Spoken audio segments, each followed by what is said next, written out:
seperti terakhir. Di sini tetap kita akan melakukan praktek pada sistem rem, khususnya ABS atau anti lock brake system.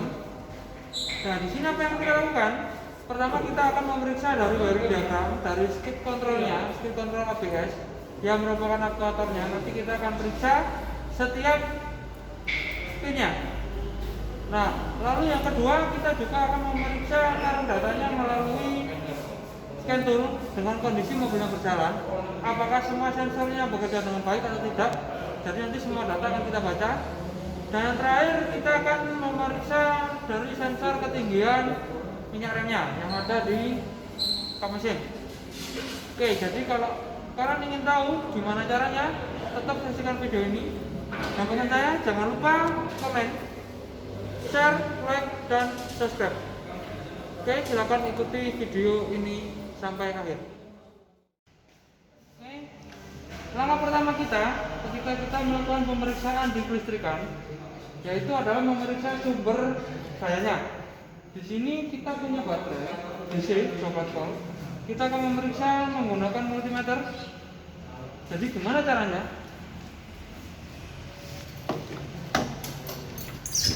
Oke, jadi di sini kita ada selektor. Selektornya kita pilih di volt DC karena ini adalah DC. Kenapa kode 20? Karena dia kapasitasnya adalah 12 volt. Jadi kita pilih 20 biar bisa membacanya. Nah, di sini ada probe merah dan probe hitam. Merah untuk positif dan hitam adalah untuk negatif. Jangan sampai kebalik karena nanti kalau kebalik hasil pembacanya adalah minus. Oke, kita coba pengukurannya. Nah, oke, di sini sudah tampak. Untuk tegangan dari baterainya sendiri adalah 12,38 volt. Jadi bisa dikatakan tegangannya masih bagus. Nah, langkah selanjutnya kita akan melakukan pemeriksaan pada ABS melalui skid control ABS-nya atau aktuatornya. Yang kita periksa adalah setiap pin yang ada di sini. Nah, cara membukanya cukup mudah. Jadi tinggal kita tekan ke bawah.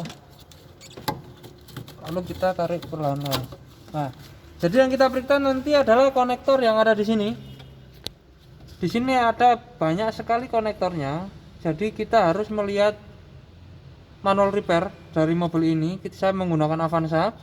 Jadi kalian kalau melakukan pengerjaan kelistrikan harus mempunyai seenggaknya wiring diagram atau manual repairnya. Nah, gimana caranya? Yang kita periksa nanti apa aja? Tetap ikuti dan tonton video ini sampai habis. Tetap nanti alat kita menggunakan multimeter karena itu adalah senjata utama kita kalau kita bicara tentang kelistrikan. Oke, kita next ke video selanjutnya. Oke, jadi kali ini kita akan memeriksa voltase terminal atau power source terminalnya. Langkah pertama yang akan kita lakukan adalah memastikan ignition switch-nya posisinya off. Lalu kita melepas hubungan konektor skid control ECU atau aktuatornya. Ini sudah kita lepas tadi ya. Nah, lalu kita akan mengukur voltase sesuai dengan nilai yang ada dalam manual repair. Nah, kita tetap menggunakan yang namanya multimeter digital untuk mempermudah kita. Jadi, langkah pertama yang akan kita lakukan, kalau kita mengukur voltase, berarti kita harus mencari ground dan positifnya. Untuk langkah yang pertama, kita akan memeriksa antara terminal atau pin BS dengan body ground. Jadi BS itu sebelah mana? Kalau menurut buku manual, pin BS dia ke bagian probe merah di nomor 38, dia ada di sini. Oke, jadi dari sini. Kelihatan ya? Dia ada di sini. Kita lenyapkan saja. Lalu yang hitam kita tempelkan ke body ground. Bisa di mana aja. Coba saya taruh sini. Oke. Terbaca ya. Di sana 12,37 volt atau 12,38 volt. Ketika kalian memeriksa mendapatkan hasil ini, kalian lihat juga spesifikasinya. Spesifikasi antara pin plus BS dengan body ground, kondisi switchnya off, dan spesifikasinya adalah 11 sampai 14 volt. Jadi ini masih ada dalam spesifikasi standar. Oke, lalu langkah yang kedua, pin BS dengan ground 1 yang ada di konektor skidnya. Untuk pin BS nya kita tetap untuk ground satunya yang sebelah mana? Ground satunya adalah sebelah sini. Ini adalah ground 1. Oke, kelihatan ya, ini adalah ground 1. Coba kita tancapkan, kita periksa untuk tegangannya. Nah, di sini juga jalan dia. Oke, biar tidak ada rekayasa, kan sama pemeriksaannya dengan tadi. Coba kita lepas, dia posisinya 0, kita tancapkan lagi. Oke, 12,37 berarti sama dengan pemeriksaan kita yang pertama. Dan ini spesifikasinya adalah antara 11 volt sampai 14 volt, jadi dia masih ada di dalam rentang spesifikasi. Lalu yang ketiga kita melakukan pemeriksaan di plus IG atau pin plus IG dengan body ground dengan kondisi ignition switch-nya posisi on. Oke, jadi tunggu sebentar, saya on-kan ignition switch-nya dulu.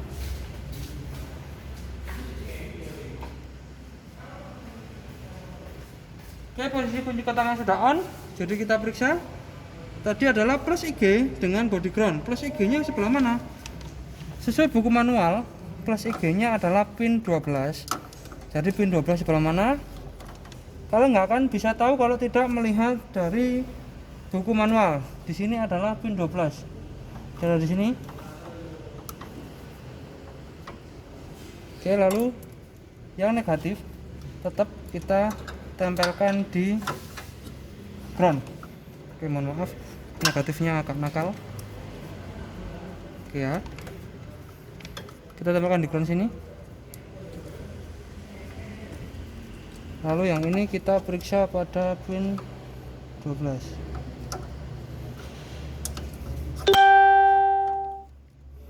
Oke, ini pin 12 nya. Oke, mungkin kesulitan ya, jadi kita minta tolong teman kalian. Oke teman, tolong ini dipegangkan. Oke, dia adalah sahabat saya. Jadi di situ sudah ada ground, dan di sini kita lanjut menempelkan ke pin 12 nya. Oke, kelihatan ya, dia bergerak. Saya lepas lagi, kita tempelkan lagi. Oke, di sana terbaca 12,25 volt atau 25,6 volt. Di dalam spesifikasi sama antara 11 sampai 14 volt, berarti masih dikatakan kondisinya sesuai dengan spesifikasi standar. Untuk yang keempat, pemeriksaan keempat, kita akan memeriksa antara plus IG dan ground 1 pada posisi kunci kontak on. Oke, terima kasih teman. Jadi masih ingat ground 1 tadi? Posisi ground 1 di area sebelah sini. Nah, dan positifnya dia ada di plus IG. Oke, coba kita lihat. Nah, di sana juga terbaca lagi 12,25 atau 12,26, hampir sama. Kita coba sekali lagi. Oke, 12,25 atau 12,26. Dan spesifikasi standarnya tetap 11 sampai 14 volt. Jadi 4 pemeriksaan tadi kita lakukan sudah sesuai dengan spesifikasi.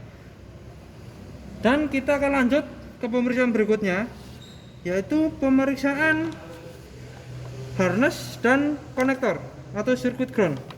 Yang pertama kali kita lakukan adalah memutar kunci kontak posisi off. Oke, silakan ditunggu sebentar.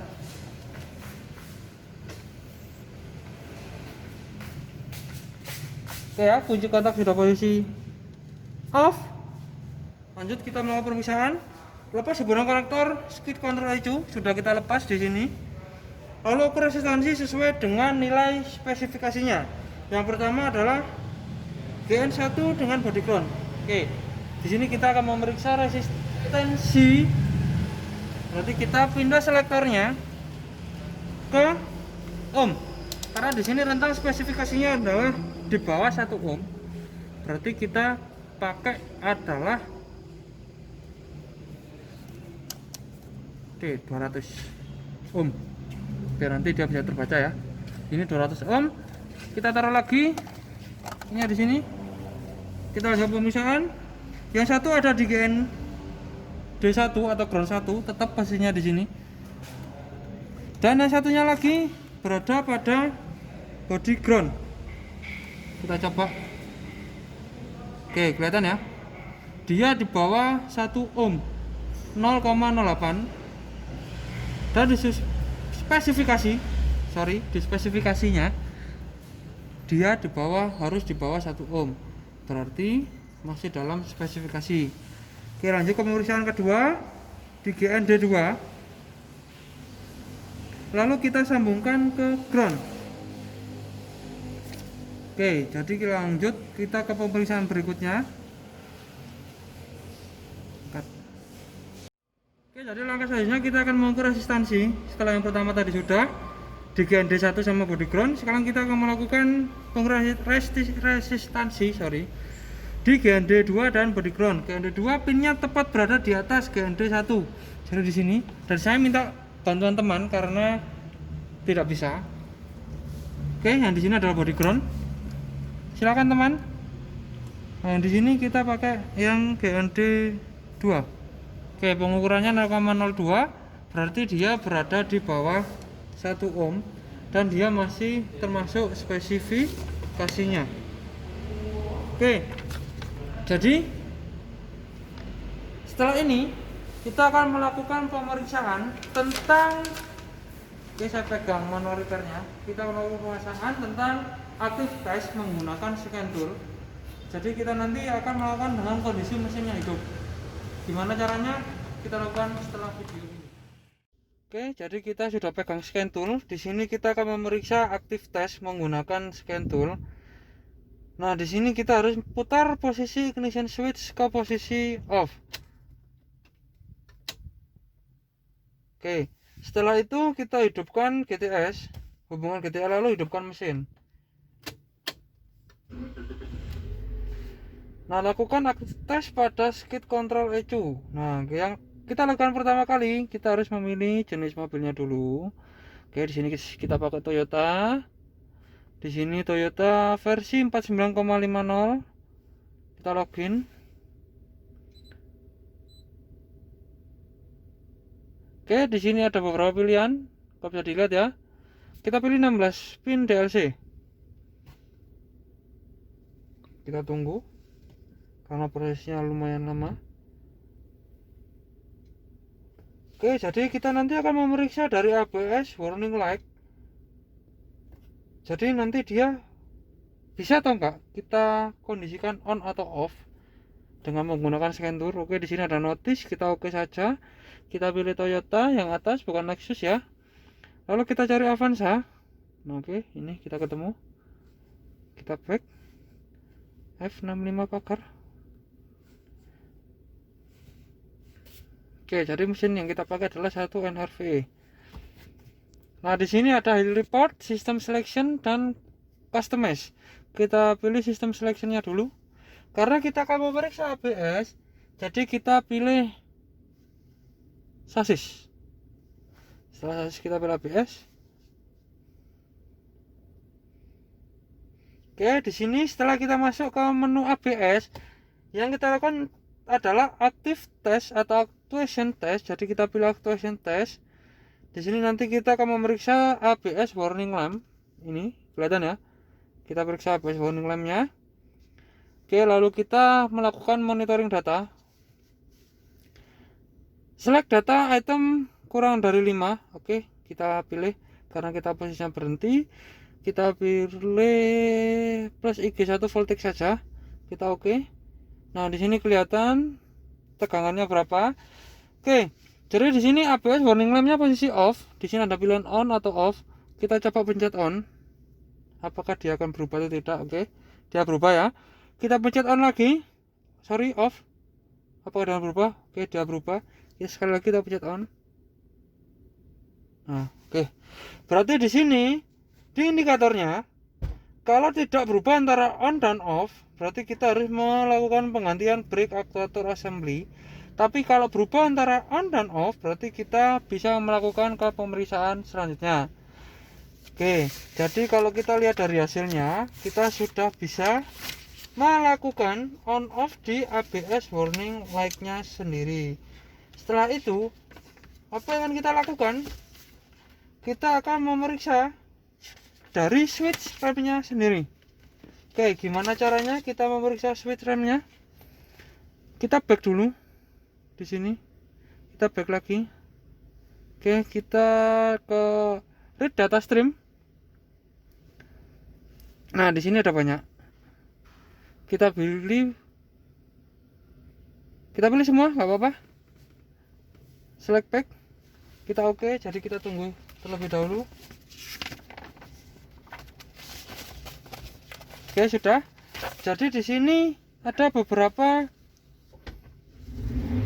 ketentuan atau ada beberapa keterangan.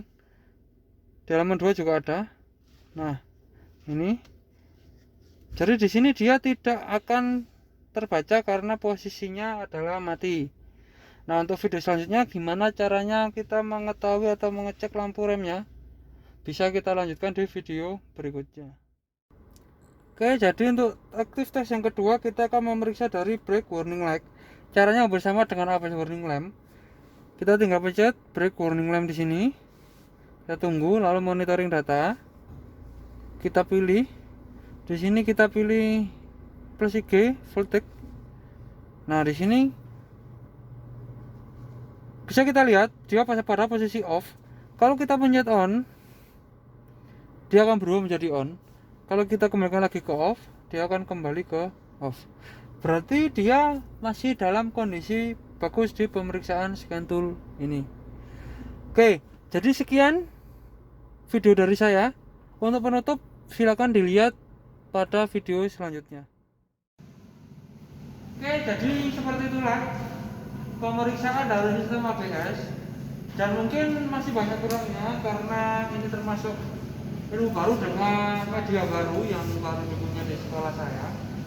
Jadi untuk beberapa pemeriksaan adalah seperti itu, kita periksa dari skid control ABS-nya, lalu kita periksa menggunakan scan tool. Oke, jika ada saran atau ada kritik dari kalian, silahkan ditulis di kolom komentar di bawah. Dan jangan lupa kalian like, kalian share, dan kalian subscribe. Oke, sampai jumpa pada pertemuan berikutnya dengan materi yang berbeda, dengan suasana yang berbeda. Sekian dari saya. Kalau ada salah kata saya minta maaf. Assalamualaikum warahmatullahi wabarakatuh.